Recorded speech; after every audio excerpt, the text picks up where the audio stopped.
Welcome to The Road Forward. My name is Flynn Holbrook. I am your host for today, and this is going to be a really fun session. I've got Sam Tucker here today from Carrier Risk Solutions. So they are outsourced safety and compliance. So think of them as a company who could replace or augment your in-house safety manager. And they've got a ton of systems and processes that they can help implement in your business to not only keep you compliant, but also significantly improve your safety and potentially your driver retention as well. And so I visited with Sam a little bit last week before the show, kind of in preparation of the show, and I uncovered that he is extremely passionate about speeding. And I want to dive into that a little bit today because I had never heard somebody be like, I am really excited and passionate to talk about speeding. So Sam, thanks for joining me today. And let's jump right in. Like, what do you believe about speeding? Yeah, absolutely, Flint. Thanks for having me about it. Yeah, like you said, it's crazy when we're talking, but yeah, I am very passionate about speeding or folks not speeding, I guess is a good way to put it. I mean, I love speeding personally. It's great for our company. But for all the trucking companies out there and for the general motoring public, it's not a very good thing at all. And in fact, I think speeding kills, and that's an old trope, from the 1980s. Federal government came out with that information saying speed kills, or speeding kills.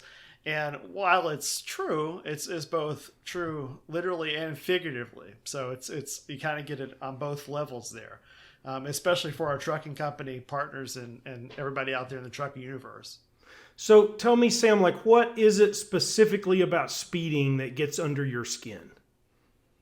Yeah, so I mean, it's a couple of different things. I mean, like I said, speeding literally kills. So if you look at the crash statistics, and I'm not going to bore you, I'm a huge nerd, right? So that's me and you both. Me and you both, Sam. I'm a data guy. It's like, yeah, me too. I love digging into statistics, but I don't like putting people to sleep. So I'll skip over a lot of that stuff. But speed kills. I mean, if you look at crashes, about 33% of all speeding or all crashes out there, especially fatal crashes, are caused by speeding or have a first kind of causation factor of speeding in large trucks. And when you're talking about passenger vehicles, even that number jumps to 53%. So speeding can literally kill you or contribute to a crash. And you told me in preparation for this call, you had a number, X% of DOT violations are caused by speeding. What was that number and what's the rationale behind that?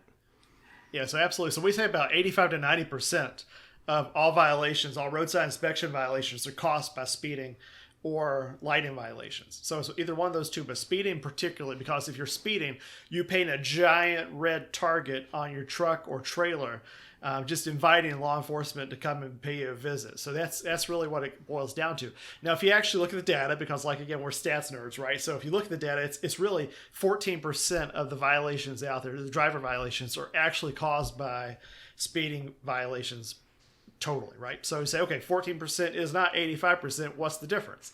So we say caused by. 85% of the violations out there are caused by those 14%. And we say that because if you look at it, like I said, cops out there, they're looking for speeding violations. They're looking for obvious ways that trucking companies or truckers or even passenger carriers or passengers in a lot of ways are out there breaking the law, right? So that's the kind of first impetus to pull somebody over, to pull a truck over, is what's causing them to be pulled over. And 85% of the time, that's usually speeding violations. 14% of the time is actual speeding violations, but that causes 85% of violations because when you look at things like hours of service or tire violations or brake violations or any kind of driver not having a CDL, if you look at all the other violations that are out there, the cops aren't going to be able to find that information out if they don't pull you over first. And one of the primary reasons they're being pulled over is speeding violations. Wow, that's really interesting. Yeah, so the DOT never uncovers a lot of this stuff until you commit a traffic infraction, and then they have a reason to pull you over, and they say, oh, while we're here, let's go ahead and do a tire inspection and let's look at your logs, Absolutely. Right? Absolutely. Yeah, that's exactly an interesting insight. So yeah, if you can just avoid speeding and probably doing other stuff on the road, like improper lane change, running stop signs, right? All the obvious traffic infractions, they never have a reason to look at your logs until you go through a weigh station. That's That's right. I mean, it's literally there's 5 violations. We call it "Don't Get Busted," BUSSTED. So it's kind of silly and it's kind of interesting that way, but there's just this 5 violations that cause almost all violations out there. The B stands for burnt light bulb. So I hit on that a moment ago, and just talking about if your light bulbs are all working or your lights and reflective sheeting is in order, you're good to go. If not, you got an issue, and that's again easily observable by law enforcement. Same thing with speeding, right? Unrestrained drivers is the U, so not wearing your seatbelt. That's a big one. The first S is for speeding. Obviously, we hit on that. The second S is for sign violations. So either failure to obey a traffic safety device like a red light or a stop sign, or a lane violation like you mentioned a moment ago. And T is using a cell phone or texting while driving. So texting using a cell phone while driving. So it's literally those 5 violations account for almost all the violations out there. And again, it goes back to how easily observable those violations are from law enforcement. So, and speeding is a critical factor in that. Yeah, I never thought about that. That's a really good insight. Yeah, if you can just avoid being pulled over as a commercial driver, very low chance that your ELD is going to get inspected, that your manifests are going to get inspected, that we're going to find oil leaks and air leaks. Like, they have no reason to search you otherwise. Exactly. Just like you're driving your passenger car, right? If you're not flying down the road speeding, changing lanes, driving recklessly, the cops are going to leave you alone. Yeah. And that, take that and apply it to big trucks, and the factor is exactly the same. Yeah, that's interesting. Okay, so I think we've identified like the result of speeding. What are some other reasons, or why would a carrier want to invest in really managing and monitoring speed besides just avoiding DOT infractions? Money. So obviously there's a lot at stake here from the crash standpoint, but a lot of it boils down to revenue. It's the trucking industry, and I know both well, is very, very thin on profit margins. And so, out there, they're not making a whole lot of money every time they're out there hauling. So every dollar counts. So with that, anytime they can save money, it's always a great thing. So obviously reducing your speed increases the fuel efficiency. So that's kind of an easy one, pretty straightforward. But the bigger thing is going back to the violation. So if you're not speeding, you're preventing violations, your basic scores aren't going to increase. Your basic scores don't increase. And this is the big one, your truck insurance premiums are going to be lower. And that's where the proof is really in the pudding, So, it's not necessarily the amount of money the drivers save on fines, or it's not the money that you'll save on getting a couple more, another gallon or so out of the fuel mileage. It's really saving on truck insurance premiums, because that's had such an increase over the last couple of years. Every dollar you can save there is always better spent elsewhere. Yeah, and I've got to think that insurance companies are watching this, right? To the extent that they have data, I've got to think that they rate you worse, right? Which results in higher insurance premiums if your fleet is speeding. And I think that Absolutely. A lot of times they have that data, right? At least nowadays, their speed gauge, we've got so much advanced telematics in the truck. I think that they can get that data if they want it. In some cases they can. It's always getting better. And I think we're living in a time now where it's unprecedented, the amount of access we have to the data and the information that we never had in the past. So in a lot of situations, the management of the trucking company is right there in the trucking cab with the driver in an unprecedented way. So between the cameras, the telematics, the ELD systems that they have in place, you're much better able to understand what all is happening in that truck anywhere it is in the country. So that's an incredible thing. In terms of actually being able to get the access to that data, it's really goes back to the MVRs, the motor vehicle records. So in a lot of cases, unless, I've been out of the truck insurance underwriting game for a couple of years, but I'm still intimately involved in all of those circles, right? So I have an interesting perspective on it. But the cool thing is that it really goes back to the MVRs. And for most insurance companies out there, that's continuing to be the source of information they're using. So if you're not pulling anything up on the MVR, then you're usually going to be okay. In a lot of situations, though, they're not having access or not gaining access yet to that information that's behind the scenes, all that ELD data that they love to get their hands on right. in a lot of situations. And so that's a highly dependent situation. But it's one of those things where for the internal management systems, they'd love to have that information, but I don't think anybody's really still asking for that. Yeah, that's interesting. And you mentioned fuel, and I want to share data because I'm also a data nerd. We did a study. So if you're listening to this, we also own a software company. We get a lot of data off of ECMs. We did some basic analysis a few months ago that says for every mile over 65 miles an hour that your truck goes, you lose 1/10 of a mile per gallon in fuel efficiency for every mile per hour over 65. So if I'm going 75, I've given up 1 mile per gallon in fuel efficiency. And so if you actually extrapolate that out over the year, just like you said, Sam, I mean, you're talking big money, especially, I don't know what, I filled my pickup up today with 480 diesel, right? Like, I mean, you're talking real dollars on the bottom line in fuel and in insurance, which I think a lot of carriers, like, it's an intangible. Insurance sometimes feels intangible because you don't feel it until that next renewal, right? That's the thing. Yeah. And but as you know, in your business, Sam, like, you have to be planning for that next renewal the minute that you did the last one, right? Like you have to be monitoring all the time. That's really interesting. All right, so I've had safety managers on the show, and I have heard of speed being a leading indicator in accidents. So I've heard people say, and I'm going to try to paraphrase this the best I can, every week I want to see who was speeding the most, because there is a positive correlation between speed and accidents, and I'm going to coach that driver and use that as a leading indicator. If he's speeding or she, they're probably also looking at their phone. They're probably also running stop signs. They're probably also doing all these accident-causing behaviors. Is that true in your experience? Yeah, absolutely. Absolutely. We see that all the time too. And we manage camera systems for our clients, and we also manage, obviously, the ELD systems as well. So, and that's really one thing that separates us from a lot of other, I call them DIY compliance companies out there. You know, we're intimately involved in our clients' operations at multiple levels, right? We have maintenance, safety, compliance, operations, whichever. And so we see those things. We see, you know, every single week, these are the drivers that are speeding. These are the drivers that are causing those behaviors that you're talking about, right? And so, speeding is absolutely a leading indicator, and it's, you know, follow the Pareto principle, right? The 80-20 rule. If you look at it, you can pretty easily see that 20% of your drivers is causing 80% of your speeding violations, or 80% of your kind of quote unquote, you know, driver event causing violations, or things that they shouldn't really be doing, right? And so speeding is definitely a leading indicator. It's relatively easy to do. And one thing is a lot of folks think that, oh, well, we'll just put governors on the trucks. You know, that's one of the federal government's thoughts behind it. But that's stupid. I mean, at the end of the day, it's really not effective, because governors, like, it might get you to not do the 75, the 70, 80 rolling down the interstate. But a lot of speeding occurs on rural roads, you know, the 55, 45 mile an hour zones, 60 mile an hour zones.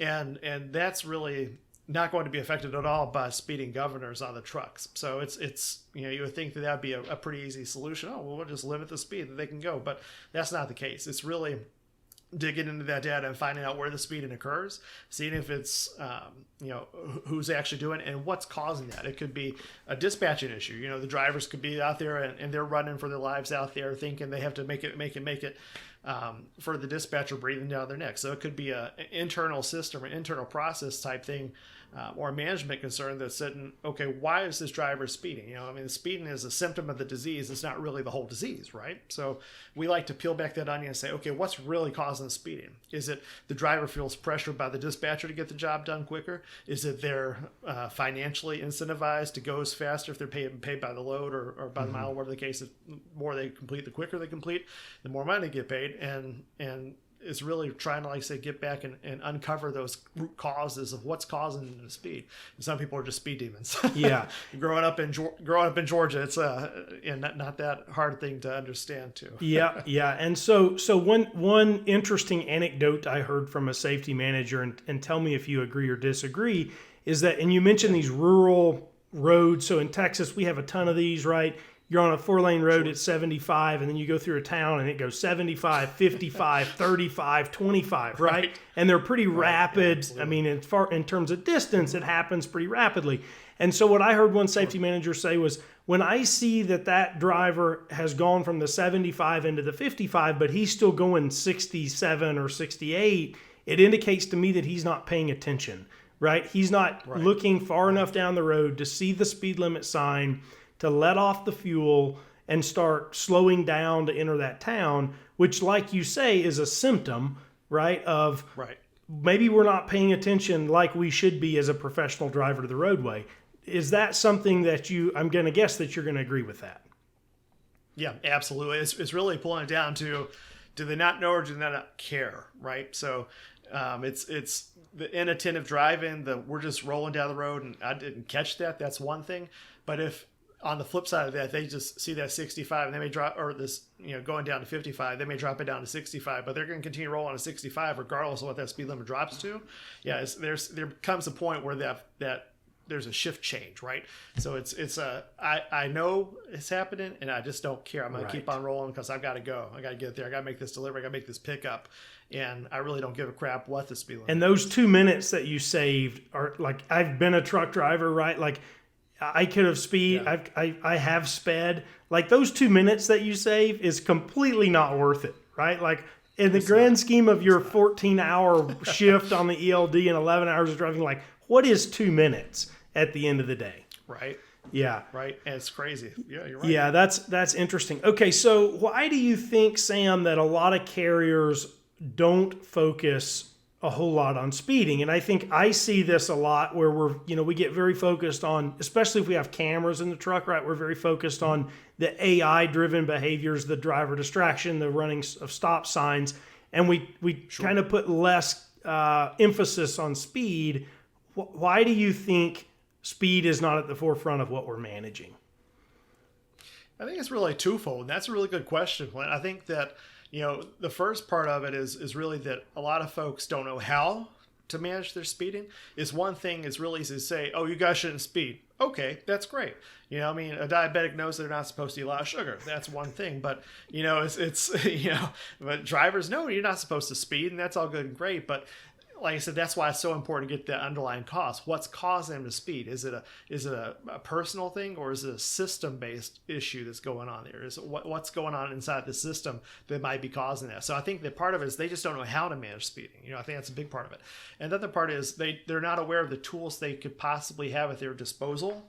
Is maybe another good opportunity or discussion point around that. It's, like I said, we were talking about earlier, that we really have an unprecedented level of access to information coming from our trucks and our drivers at any given time, right? So now I think that excuse is a little more out the window. We have the information. It's just the double-edged sword of information and data. We have the data. Now what are we going to do with it? And I think a lot of folks just lack that, second step about the coaching, about the systems and processes in place to physically say, okay, I've identified this driver as a problem. They're consistently violating our guidelines and our regulations and rules about about speed and what they're doing. But what are we going to do about it?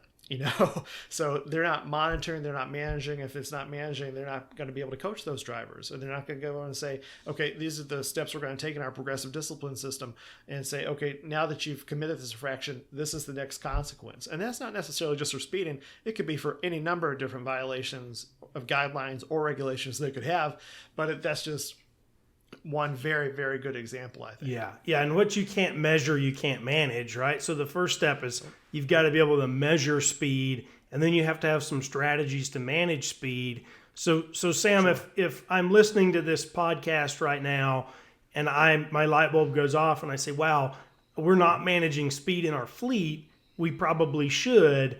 Like, practically, what are my next steps to start managing speed in my fleet?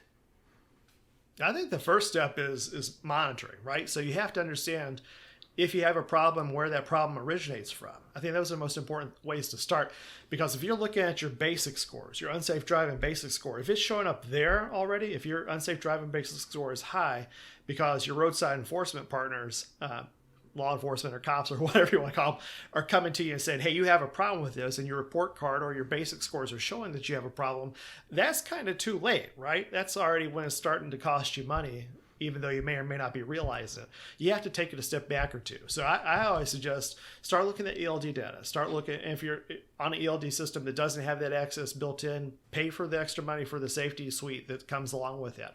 That's a really good way to start, or however you have to go, if outside vendors or whatever, but get that information on how fast those trucks are going. Set a baseline saying, this is the amount of speeding we're going to quote unquote tolerate.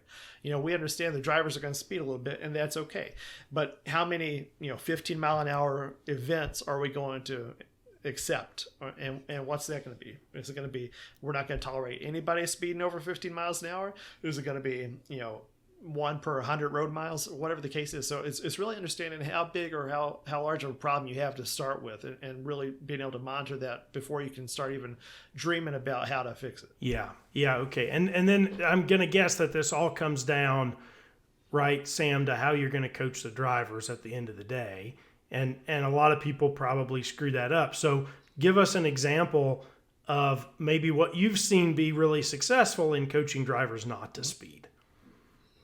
Yeah. So I think the visibility to start with is just key, right? So if the drivers have an understanding that you're looking at this information and that you're willing to act on it to begin with, I think that goes a long way just to start with. If folks understand that, hey, I'm being watched for this, it's one thing to tell them, it's another thing to show them, right? So I think that's the biggest start process. So if they understand they're being monitored, and not by, oh yeah, I know my ELD is in the truck. Oh yeah, I know this camera's in the truck. I'm being monitored. And that's all good and great. But until they actually physically see somebody having a conversation with them or experience that conversation, or a coaching session, or an email saying, hey, we're watching this. We're paying attention and we care. Mm-hmm. I think that alone is half the battle. Because as long as you know who's doing it, how they're doing it, when they're doing it, and you can have a detailed conversation with that driver saying, hey, I noticed over the last 2 weeks, you've been speeding in excess of what we would consider acceptable under our guidelines. And I think part of that is going back and understanding that too, is what is acceptable to your fleet. That varies from a lot of different folks too, right? So having that baseline, having that understanding, knowing who's doing it, and then going and actually having that physical conversation with them and saying, hey, what's going on? Why is this happening? It's not being an accusatory conversation. It's having a real conversation with real people and say, hey, I noticed you're doing a lot of speeding. What's going on? Is it a dispatching issue? Help me understand and unpack this a little bit. And it's just taking that human element and reinserting it into the safety and compliance process, I think. And that's a big part of it. Yeah, that's really interesting. Okay, so if I'm listening to this and I say, okay, I'm going to take all of Sam's advice. I'm about to start managing my speed. What are like the big things I can do to really screw this up in my organization? Relying solely on technology. Like I said, I think removing the human element. I think we tend to do that, as data nerds ourselves, and two as technology. We're I think both of our companies and where we look at the marketplace is kind of that intersection between technology and safety and compliance in a lot of ways. And I think a lot of folks are moving more towards tech, and that's great, but you can't ignore the human element. So I think that's a big part of it. And I think screwing it up is very easy at that particular juncture, saying we're going to just make this automated. We're going to have this automated system in place, and it's going to, and that's, I think, where most drivers feel the kind of quote unquote, big brother coming in to play. It's this system is watching me. It's not Sam over in safety is watching me. One of those kind of things. Right. Right. So it becomes impersonal. Yeah, absolutely. Yeah. That's interesting. So make it personal. Yeah. Absolutely. I think that's a big part of it. And I think, as people, we all crave that human interaction, especially over the events of the last 2 years. God knows we all crave that human interaction more and more. And something that we see with a lot of our clients too is they don't see their drivers on a regular basis. Apart from these folks going out for sometimes 1 or 2 weeks at a time and not being in a quote, like a home base, we have some clients who have actually never met their drivers face to face. So talking about inserting that human element when you've actually never met them, and you're going to come out and say, oh, you have a problem with speeding. It's like, oh, well, that's interesting. What is that about? So I think that's a really good opportunity there. Yeah, too. so it's actually a way, and this was going to be kind of my next big question is, okay, I'm going to do all this stuff, and then what benefits do I expect to see? And I think we've talked about fuel and insurance and the impact on safety, but I think maybe the hidden elephant in the room is retention, right? Because, we're all experiencing the shortage, and especially if you don't have a very good reason to interact with your drivers, this, Sam, is probably a really good way to get face-to-face or to get on the phone with them and have something to talk about, to build trust, to build culture, to build retention, right? Absolutely. I love it. Yeah, that's a great point. You're absolutely right. You're spot on. And it takes an opportunity to where you can have a really negative conversation, again, with that whole big brother in the room, and people say, oh, you're just out to get me or you're singling me out. And it takes it and gives that opportunity, like I said, to increase retention and show the drivers that you care about them. And not only you care about them not hurting themselves or other people, but you care about what's going on and you care about their concerns. And it's things that if you're sitting in an office, you're not seeing that. And you have a unique perspective on that because you've seen multiple different facets of trucking operation, obviously.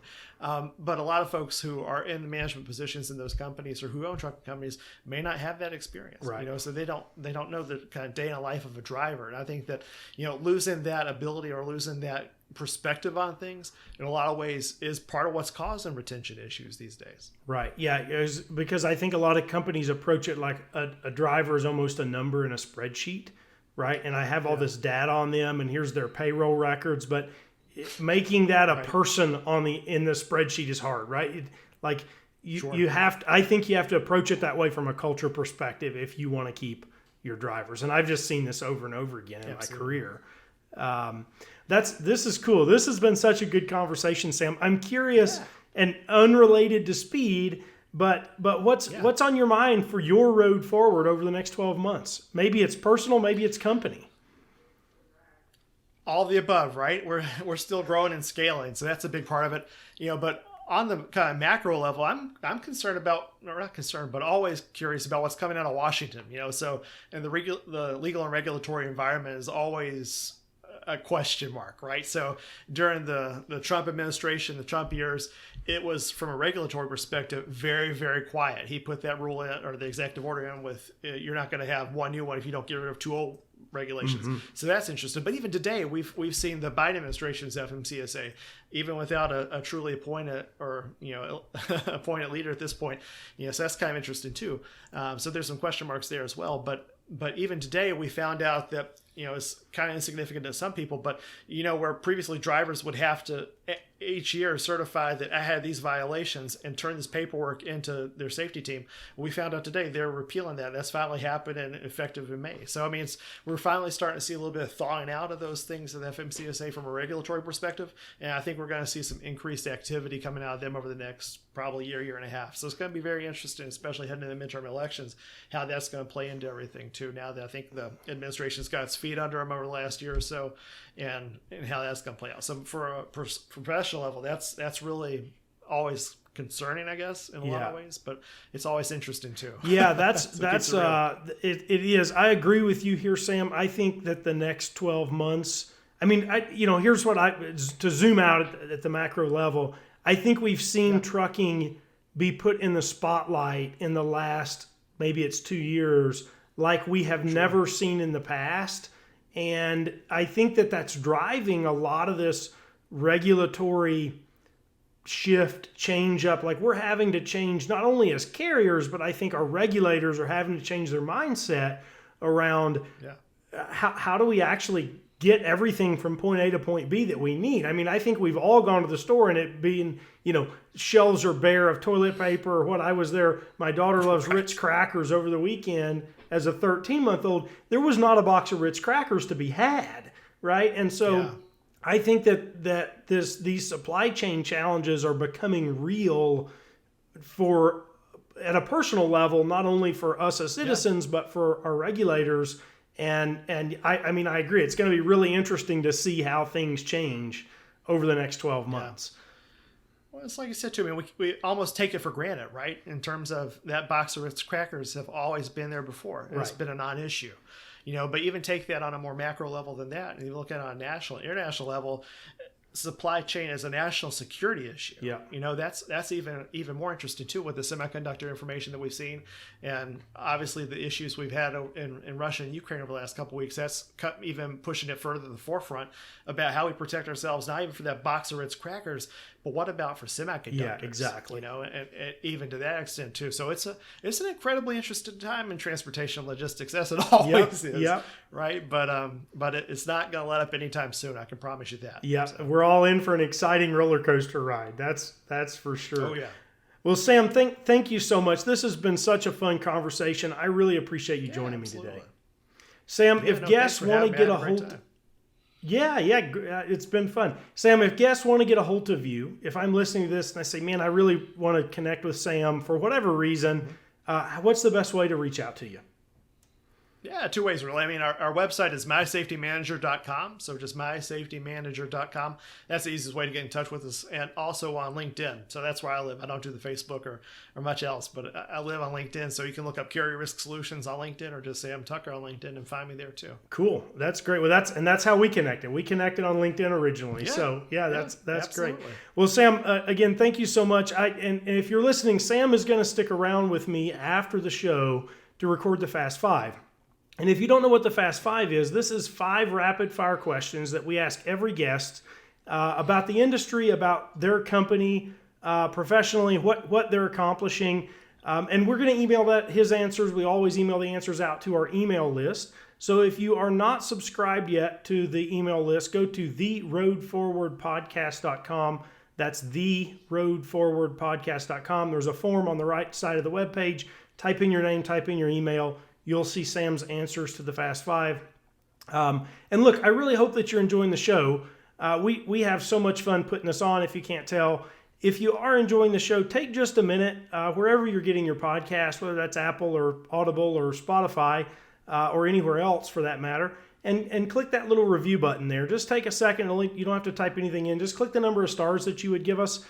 We obviously always love 5-star reviews. It gets our team really excited. If you leave us a review, shoot me a text message, 806-642-5380. It just so happens that I had a huge delivery of swag this week, and it's sitting here beside my desk, and I don't really know what to do with it all quite yet. So text me your address. I'm going to send you some swag just for you to enjoy. As thanks for being a listener and leaving us a review. And look, we really appreciate you being here. I want you to keep in mind, if you're listening to this, and you've heard me say this every episode, that our industry is changing extremely rapidly. And you just heard Sam and I talk about this. So take a second, take a deep breath, sit back, think strategically about your company's road forward, and remember to keep up the good work.